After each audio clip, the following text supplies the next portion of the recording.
And we're back with more Shadowrun. Picking up pretty much right where we left off last time, we're going to speak to this gentleman over here. Mr. Delilah looks small and tough, with an untraceable shoddy on his back, his heavy vest under his trench coat. He's got the air of someone who gets things done and occasionally does them himself. He might be an ex-runner, one of the rare ones smart enough to move over to management when he felt his reflexes were slowing down. What do you want? Mr. Delilah, we have business to discuss. What business? I got no business with you. Coyote sent us. Mentioning Coyote finally gives you his full attention. Why didn't you say so? Coyote is late. My client's getting anxious. Where is she?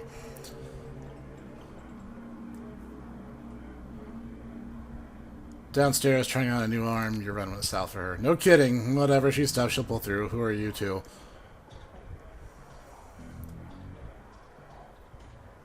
Diamond ring. He's Paco. Great. We're all introduced. Give me my stones. Rinko has always operated under a very strict code of honor. So we're just going to hand it over.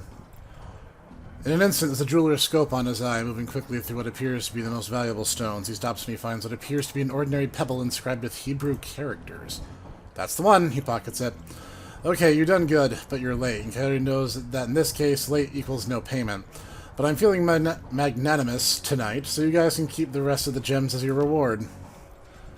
Delilah looks you up and down, takes you all in. Listen, you look like the sort of woman who might run a crew of your own one day. Might need a little talent. When that happens, you come to me. I'll set you up. Dismisses you with a wave. Looks like you impressed him. I no offense to those gems. Van Gace, follow me. Okay. I'm coming, but my legs are like half the length of yours. Ah, the guy we talked to last time. At least he doesn't make fun of my height. Van Grace. What?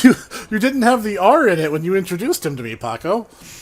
Van Grace is fiddling with the cyber eye while nodding on his PDA. You're back, still busy. What's your story? I can see you're a busy man. He nods his head. That's right, and I wouldn't bother you if I hadn't come into possession of these rare stones. You have his attention. Rare stones, huh? Let me see these rare stones. Ah, it's a shame I don't have any of those. Need to get more karma. You hear the servos and Van Grace's cyber eye where his magnifying lens slips into position. He bends his head over the stones for 2 seconds, maybe less. Where'd you get this? This Drek, a gumball machine? I'll give you 1,000 for them. Whatever, I need the money. Done. Give me your cred stick. It's a shame I don't have higher charisma. But I'm not really going for a charisma build. I'm building what's called a street Sammy. No one over here is in a particularly chatty mood.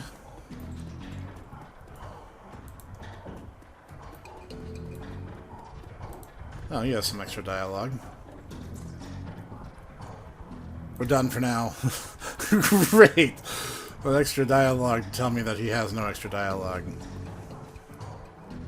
I'm gonna head down for a sec. Just to make sure that, you know, I have the best I can get. But I don't think I can upgrade my weapons or armor just yet. Usually if you get an upgrade, it's gonna be 2 or 3 runs before you see another. Show me what you have. Yep. As I figured, it's just the basics for now. And since I have literally no talent with magic or technology, I'm gonna go see if I can't get a meaningful power-up. You don't look like you're bleeding. That's gonna be my current inventory of cyber and medkits.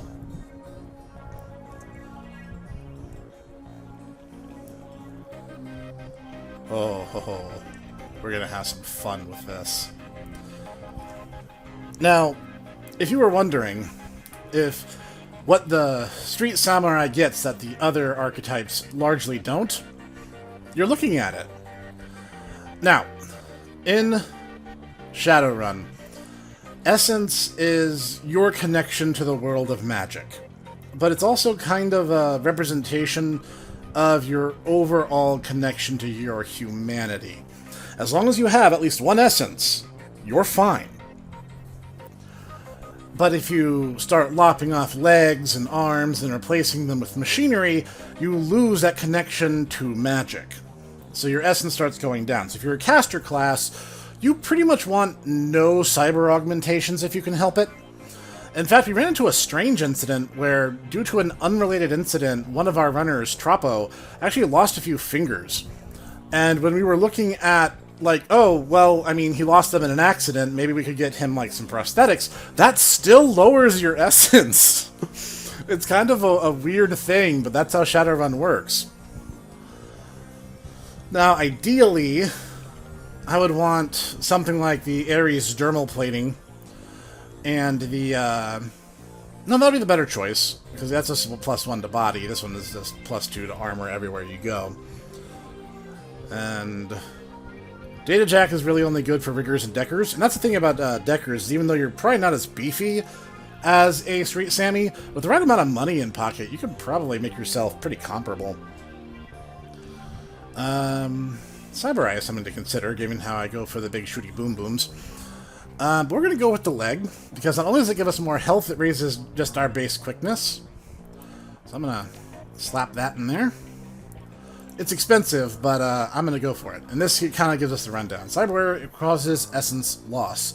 This affects the magic rating of your character. Magic is equal to the essence rounded down. Magic is very important for spellcasters. The base number of spell slots available to the caster is equal to half of their magic rounded down. Therefore, losing essence can cause spell slots to be permanently lost. In addition, each point of magic lost increases all spell cooldowns by +1. Casting a spell again while it is cooling causes drain damage to the caster. You cannot have less than 1 essence. If you have less than 1 essence, you become what's known as a cyber zombie. And it's bad. You don't want that. Because you're essentially medically dead, but your body is still moving around. Now, as you can see, my quickness now has this green 5 instead of the white 4 it had before.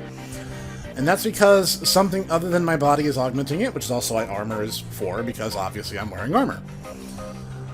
So now I have a bigger hit points pool, and my quickness is just higher now, so my rate to dodge is now higher. Money is one of those things that's kind of a tight commodity in returns in particular, and I'll probably have to run a lot of runs solo that I'd rather not. So making Rinko as powerful as possible is kind of priority 1. How you feeling? You're back. I think the highlights of the Wolves game will be on soon. Want to take a load off and watch with me? I found something in the bunk Sam was using. Great, what is it? Photo. Did you know Sam had a twin sister? Yeah, I did. You mentioned her once or twice. It didn't sound like they got along well. She thinks. He was rambling on about her the last time I saw him. By that point, he was completely gone. I really couldn't follow what he was saying, and he sounded miserable. The comlink chips, and the screen shows the smiling face of Officer Aguirre. If he's smiling, it must be about money.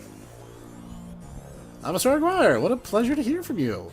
Yeah, we're buddies. Let's go dancing soon. Listen, Ripper got another one. Victim worked at the NTSB investigation facility down the docks. You owe me for this. Put on my tab. You there now? Better get here quick before McCluskey arrives. Image on your PDA dissolves as the call ends. Another Ripper murder. Where? Docs. Gotta go. Listen, I want to help. You dragged me out of the Royale before. Something bad happened. Worse than getting my arm torn off, and Sam was my friend. You head to the docks, and I'll see if I can track down Sam's sister Jessica. She might be of help with us. Thanks. I appreciate it. You can try to be the cool lone wolf, but I find that incredibly trite. So I'm going to be nice, because Rinko is a nice person. And also, I'm really trying to keep in character for Rinko, because I have used her. She hasn't gotten to go on any runs, because my party has never required a street samurai of all things before. But, the option's always there for them. And, let's see, I think I'm forgetting something. Well, it's too late now, we're going. South Seattle Docks. Oh, by the way, Comlink is just a modern-day cell phone in Shadowrun. That's all. They're like smartphones, basically. The South Seattle Docks. Leaving the Seamstresses Union behind you, head to the docks. The Ripper killed Sam, and maybe he or she slipped up with the latest victim. Less some useful evidence. Only one way to find out. South Seattle's your typical industry area. Grit, grime, and gray. The rain doesn't help matters any. Layers of dirt mixed with abandoned wooden pallets, repurposed into makeshift furniture for the day workers. Garbage collects in the gutter of the broken-down street. Disreputable is this district's middle name. Your destination, the National Transportation Safety Board warehouse, is located on the small strip of the dock towards the less maintained end of the waterfront. Despite the presence of those who linger in such places, it's quiet as you approach the gate.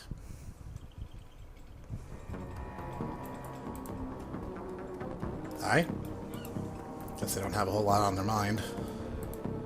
It's good to kind of scout these areas, because a lot of these areas you only get to visit once. So you want to kind of be sure that you're being thorough. Hi. Looking for a good... Know anything about NTSB?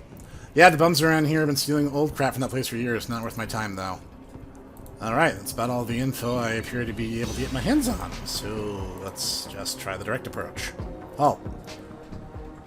The guard looks bored. He toys this gun absent-mindedly like he might shoot something on a whim just to watch it die. Sounds like a Johnny Cash song.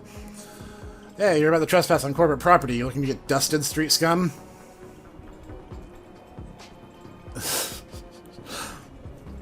Actually, when I first played, I actually used the security etiquette. It's kind of overpowered in this game. It actually opens a lot of doors for you. So if you want an easy way to build a character and you want kind of some easy social options, start with the security etiquette. It goes a long way. I'm working with Lone Star on the crime scene investigation in the NTSB warehouse. Sure you are, and I'm Loafware, King of Dragons. Beat it. Officer Jontron, you're supposed to be helping me. Get out of here. Alright, alright. You want to do things the hard way? We can do things the hard way. I was about to say, I saw some interaction icons over here, so let's... There's a gap between the fuselage and the building that's large enough for someone of your stature to crawl through. It looks like you can sneak through here and bypass the security checkpoint. I did not know that option was available to me. This is the first time I played a dwarf, to be honest, so... Hey, that's mine. Who raised your pack of wolves? There's a ladder. That there ladder is rightfully mine. Charisma 3. I'm not taking it that far. I just need to boost over the fence. Bringing the NTSB warehouse too. See any of them airplane blankets or pillows? Snag me one. Oh, we kind of smoothed that one over quickly, though I was just as soon going to leave it be. And you know, I'm just going to use the dwarf shortcut. That's hilarious. I did not know that there were like racial shortcuts. Come on, Rinko. Let's do it. What? Is it not going to let me do it because I walked away? I just wanted to see what the other option was.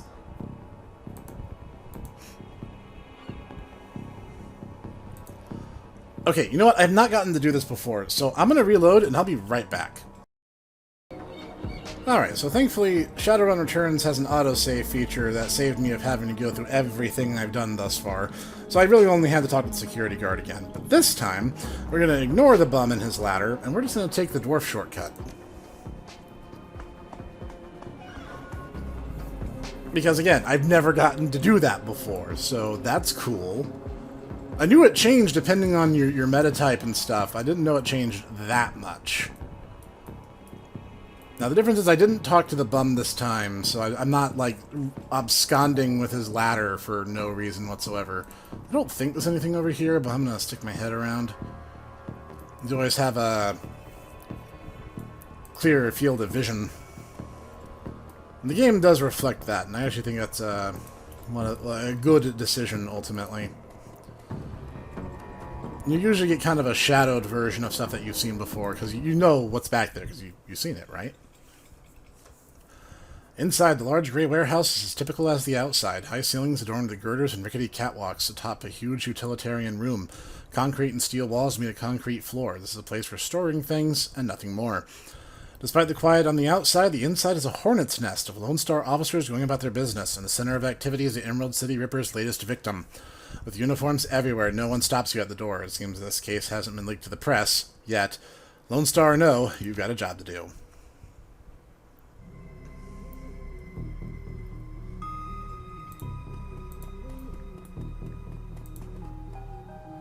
A good to you too, sir. Took your sweet time, didn't you? You know, traffic these days, fill me in. Busy with the... You know, traffic these days, fill me in. You had time to go over the evidence while you were en route. Turns out this might not be a Ripper murder after all. I left the computer on in the office over there if you want to see it for yourself. Victim worked here at NTSB warehouse as a black box researcher. The National Transportation Safety Board. This warehouse is used to go over the wreckage from plane crashes to try to determine what happened. The Vic was in charge of their highest priority investigation at the moment. You've gone through the victim's computer, and his case notes indicates he was selling secrets. Idiot kept records. Oh, that'll get you killed quick. It did. Some runner like you probably offed him to cover up his court master's involvement and tried to make it look like a Ripper killing. Here's the office key. Check it out for yourself if you want. I do want. Yes. Thank you. Tonight.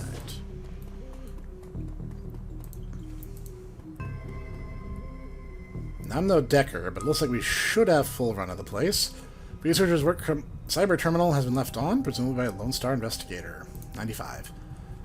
Federated Boeing jetliner IDN 2305, corporate owner Ares. The plane had several mechanical issues resulting in Mayday 3:04 a.m. June 17, 2053. 2:45 a.m. the pilot reported the altimeter was reading in negative values. 2:49 a.m. the co-pilot takes over the controls. The pilot leaves the cabin to investigate freer of the plane. 2:58 a.m. pilot cannot be contacted or located by the plane's steward. 3:04 the co-pilot radios Mayday. 3:12 the plane crashes an empty field in western North Dakota. 96. Case file 96. Pratt & Whitney unmanned IDN 327. Corporate owner Ares. Summary redacted. Time log redacted. Read the researcher's private notes. The notes that appear on screen pertain to NTSB case file 96, crash of the Ares jetliner near the UCAS and Sioux Nation border. The crash is reportedly the result of an equipment failure. Readings further into investigators' notes, however, you find substantial evidence linking the crash to an experimental Enraku research initiative. The information could be worth a great deal to the right buyer. You download the researcher's notes. 98.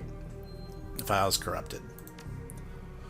Don't think there's anything I can do about that, given that I'm not a Decker, so...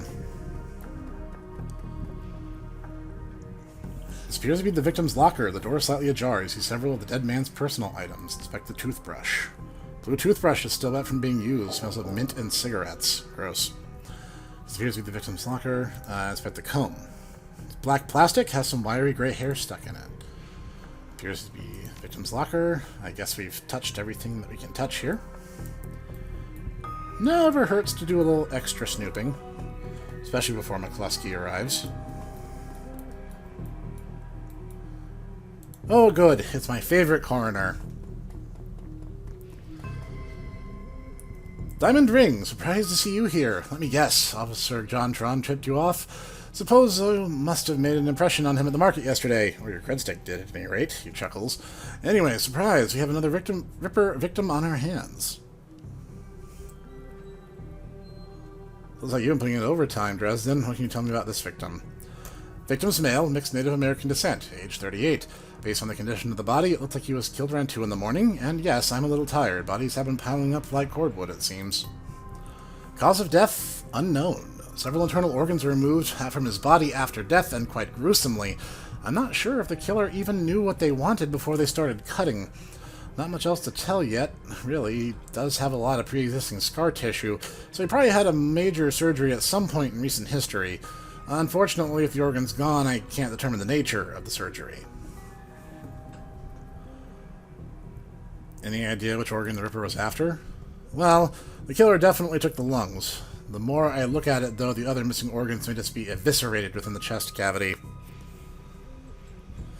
How is Officer Aguirre doing on this case? Seems like a real go-getter. Aguirre would love to solve it before McCluskey and get his gold detective shield. Plus, he'd love to see McCluskey suck it in front of his superiors. He's already tried to bribe me to keep information from McCluskey and slip it to him. I'm inspired by their tireless pursuit of justice. Did you take the money? He grins ear to ear. Do you have any idea how much this job pays these days, ma'am? I don't think Aguirre's officer's salary is going to do much to seduce me into helping him. That would explain why he's very enthusiastic about his line of work.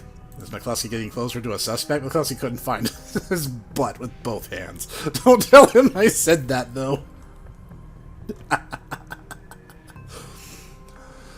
Sounds like the Ripper is taking a different trophy from each victim. Sam's liver, this guy's lungs. Any theories? Sorry, I don't do theories. I'm a scientist who happens to prefer dead people. However, while there was massive damage in the chest cavity, I can see that the victim's lungs were transplants, which is interesting. Another victim's missing a heart was also a transplant. Granted, modern medicine has made organ transplants relatively easy, but it's an odd coincidence. As a scientist, it's just that, a coincidence. This is only the third body I personally examined. One of our other branch managers handled the other 2. If I find that more victims had organ transplants, I'll let you know. Who's that woman over there? No clue, just showed up. Next to Ken, I think. I'll have a look around. Good luck. Guess I'll just ask her directly. You're not a cop. I'm independent. What's your relationship to the dead man? Suspicion in her voice and eyes departs almost instantly when the subject turns to the deceased.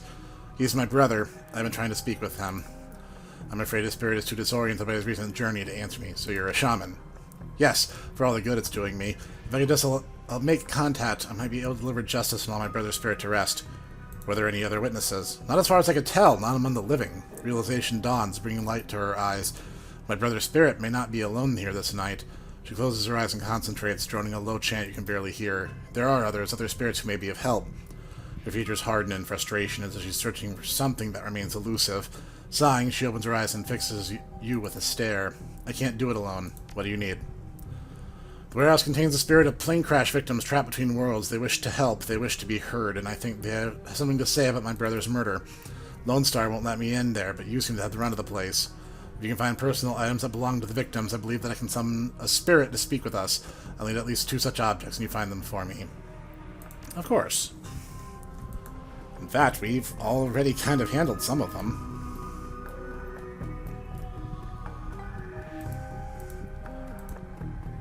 You know, I mean, strictly speaking, there's no stated right to privacy, but, I mean, there is kind of an implied one. But I'm a Shadowrunner, so I don't care about that. As you reach for the comb, the hair on the back of your hand stands on end. When you take it off its little shelf, your heart thumps in your chest, hard. This is one of the items the shaman was looking for. You pocket the comb. Looks like the toothbrush isn't going to do us any good. But then again, I really don't want to handle someone else's toothbrush, if we're just being perfectly honest.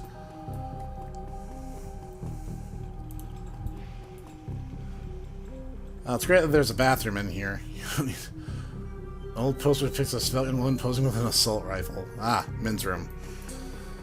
No need for Rinko to be in there, then.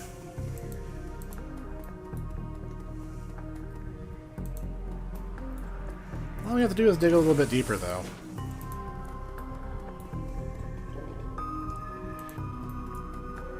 We're finding something. A large pile of old shoes in the ground next to the airplane seats. This could be discarded luggage or possibly the shoes worn of the occupants of the plane at the time of the crash. Dig through the shoe pile. Find nothing of interest. I don't know what I was expecting.